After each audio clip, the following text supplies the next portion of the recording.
Ed Herman and Alonzo Menifield in the light heavyweight division.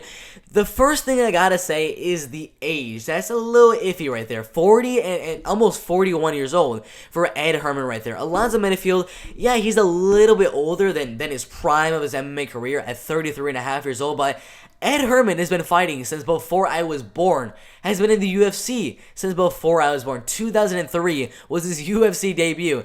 He was on The Ultimate Fighter literally 6 months, 7 months before I was born. That's how long this man has been fighting inside the UFC. He has a really good wrestling and a really good ground and pound and submission game.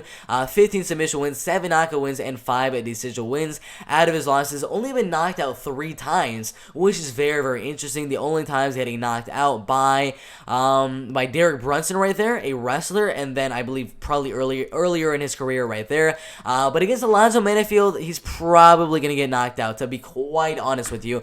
Alonzo Menifield has a lot of power. I mean, out of his wins, 7 knockout wins and 3 submission wins, and the fact that Ed Herman is going to go out there trying to wrestle and grapple and ground and pound for the win, will he even get the takedown? That is my question, because Alonzo Menifield has really solid takedown defense of 85% so far inside the UFC, which is very solid. And that's going to be the main way Ed Herman wins, is going to be with the takedowns and with the wrestling.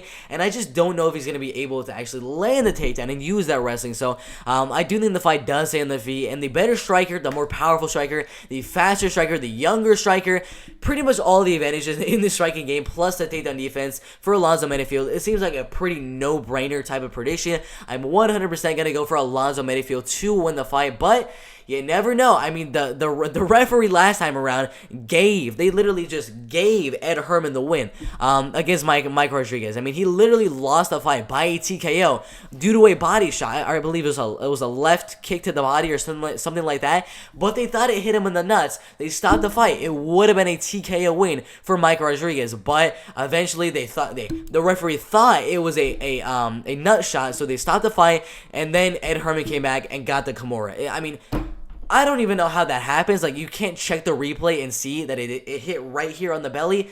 I don't really know. That's a weird win, but if something like that does not happen, it's very clear Alonzo Menifield is gonna get the win. He's more powerful, he's faster, he's younger, everything like that. So I think we'll see another knockout win from Alonzo Menifield in the first or second round right there. Overall, very solid fight in the light heavyweight division right there.